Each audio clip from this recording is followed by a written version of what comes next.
In today's episode, I'm going to tell you a case of a woman who worked for a domestic abuse charity and then was arrested for domestic abuse. I'm telling you the case of Jayne Rudd. Welcome, lambs. Welcome to Love and Murder, Heartbreak to Homicide, your midweek Wednesday edition. If you are new here, hi, my name is Kai, and I want to invite you to listen to this episode, and if you like it, go ahead and subscribe. Before we begin, I want to remind you that this episode and all my episodes are sponsored by my lambs and Patreon, patreon.com/love and murder. If you want case extras, no intros, no commercials, bonus episodes, and to support Love and Murder, then head on over to patreon.com/love and murder and become an exclusive lamb. Now that we got the intro out of the way, let's get into this case of Jayne Rudd. On January 8th, 2024, Jayne Rudd violently attacked her ex-boyfriend, Sam Leopold. This came just 3 weeks after Sam had put a restraining order against Jayne. Let's go back a little bit and find out what happened. Jayne, 32 at the time of this case, grew up in Bowden, Manchester, and had a privileged upbringing.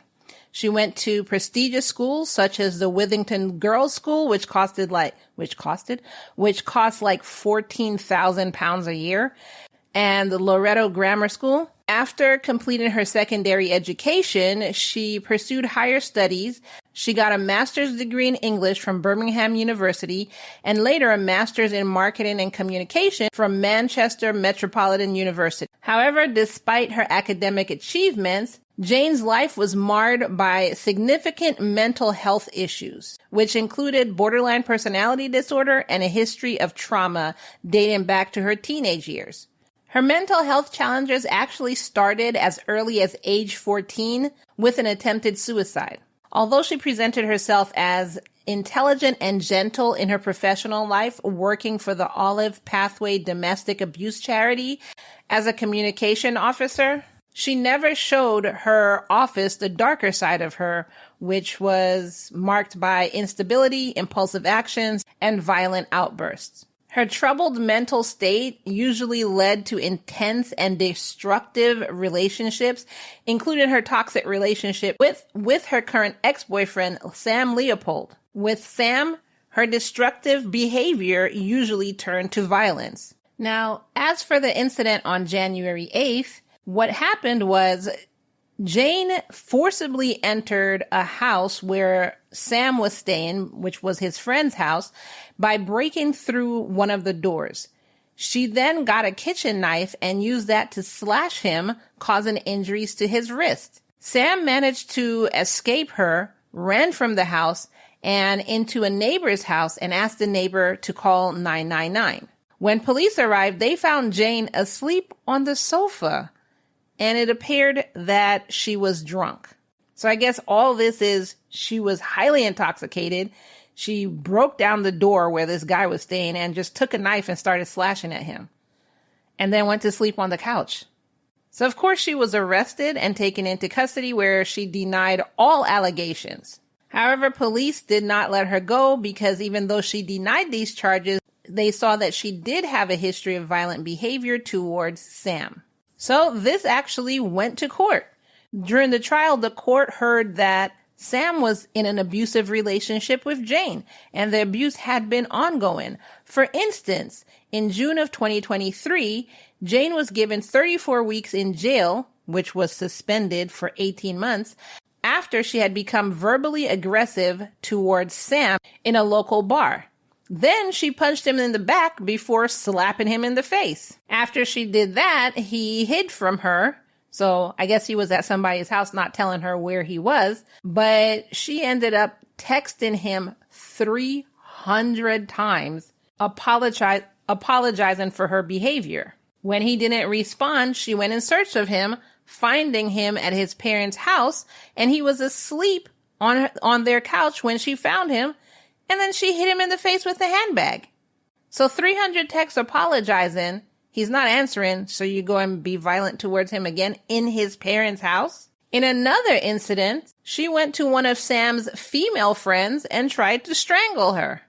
In another incident, even before all of this, September 2022, She ended up going to court because she had, quote, mauled one trainee policeman on the hand in a, quote, animalistic type assault, and then lashed out at a policewoman, calling them, quote, racist misogynists, while 4 officers tried to detain her when she refused to leave another friend's house. That was just a jumble of what?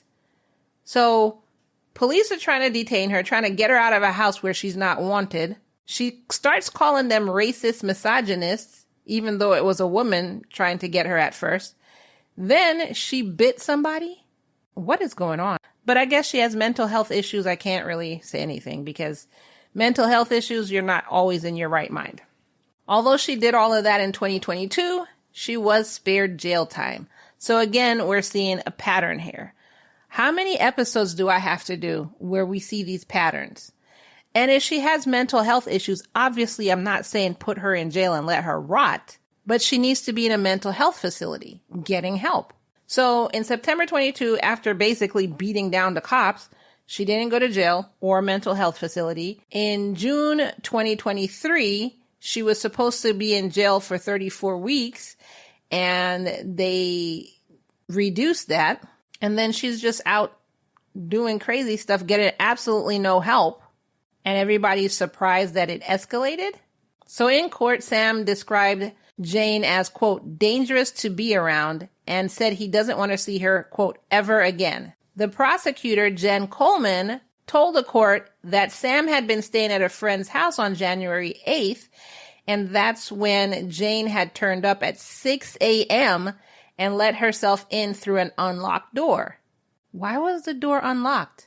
While she's trying to open the door, she's shouting Sam's name. Sam, Sam! So he was sleeping at the time, but hearing her, he jumped up, ran to the door, and basically used his weight to try and keep the door closed. But she then began to punch the door numerous times until the bottom of the door broke off its hinges. She then ducked under the broken door and slashed at Mr. Leopold 3 times, and he suffered injuries to his wrist. Then after that, as you already know, he ran to the neighbor's house and called 999. Then the prosecution told the court about the pattern of abuse that happened between Jayne and Sam, Jayne to Sam, basically pointing out that this was not an isolated incident. They were also told that Jayne had multiple restraining orders against her, which she violated each and every one. I don't know why they kept putting out restraining orders. It wasn't working. So I guess every time Sam would complain to the police, help protect me, and they would say, here, fill this out, get a restraining order. Restraining orders were not working. A statement was then read out to the court from Sam, who said, quote, I became used to being assaulted by her, which I knew wasn't right, but I was aware she had mental health issues. She is dangerous to be around, and this latest incident is clear evidence of that.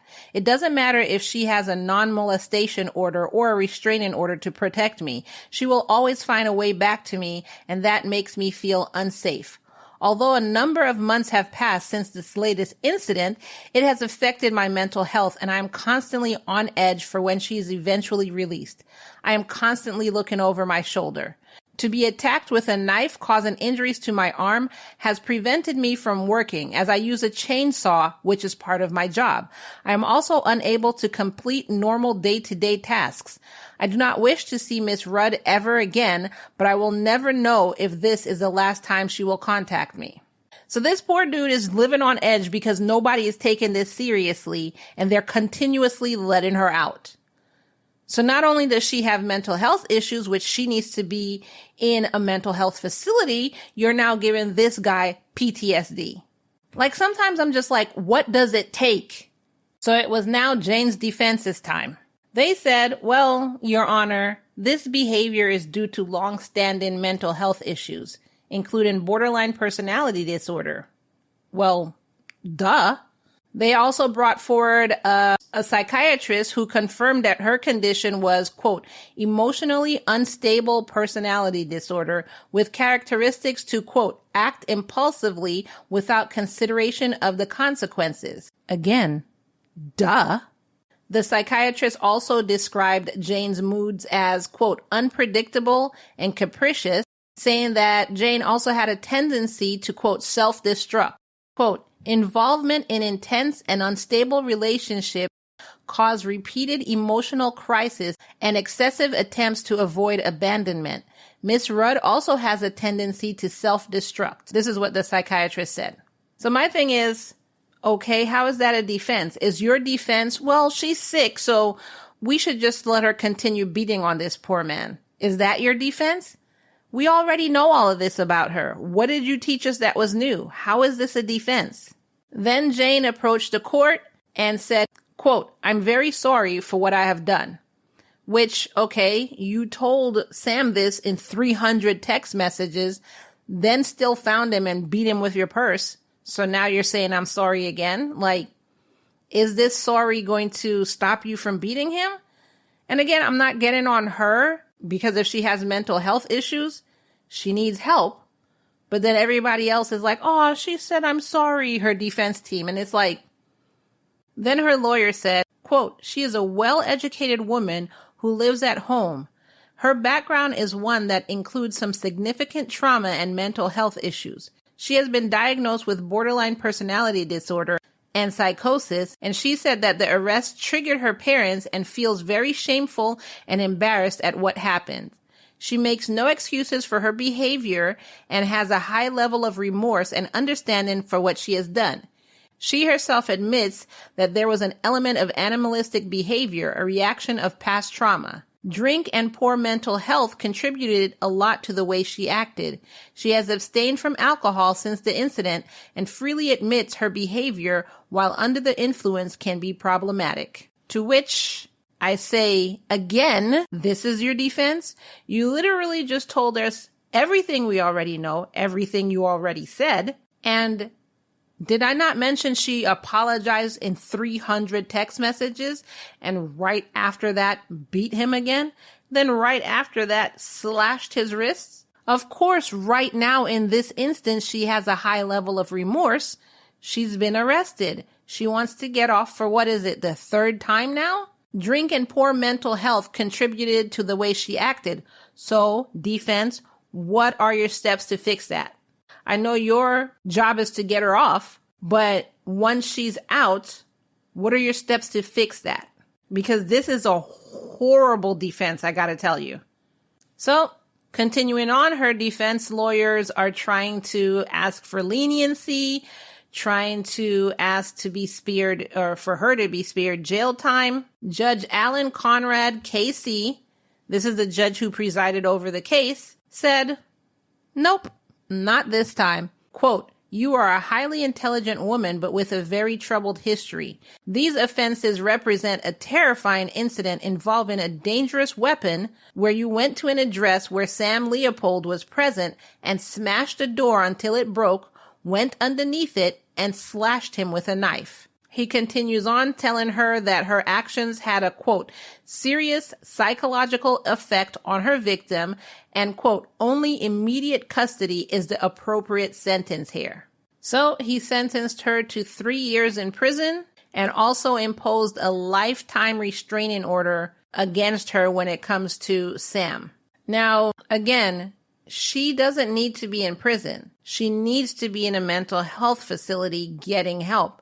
She's now in prison for 3 years where she's going to get worse. Then you're going to let her out and tell her that she has a lifetime restraining order against her so she can't see Sam, but she's had plenty of restraining orders. And how did that work out?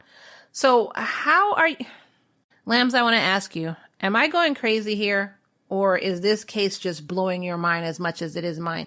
First of all, the defense was absolute crap. Second of all, she keeps getting off no matter what she does. She literally bit a cop. And they were like, oh, well, such is life. And now she broke this door to get in and beat this man and slashed him up. And they said 3 years in prison, which again is not going to help her at all. And then a lifetime restraining order. And we know she's had multiple restraining orders against her to no avail. Am I the only one seeing the problem here? So anyway, as of now, she's in prison. Sam is dealing with PTSD, and he's going to be waiting for the day she gets out, and he's going to be terrified after that. And once again, you hand her a piece of paper saying, stay away from Sam. Nothing was resolved. I want to hear from you, Lambs. What do you think the solution should have been? What do you think the court should have done in this instance? Let me know in the comments below, and I will read it on a future episode. I am frustrated by this case because it was absolute bullcrap. But that is what happened in the case of Jayne Rudd. And that is all I have for you for your midweek mini. Be sure to subscribe to our Patreon if you want case extras and bonuses, and if you want to be a supporter of Love and Murder. Don't forget that a free and easy way to help us out is by simply sharing this episode. So we have a saying that you're going to share with everyone you know and everyone you don't. So text this to your friends and then put it on your social media. Other than that, I will be seeing you in the next episode. Bye.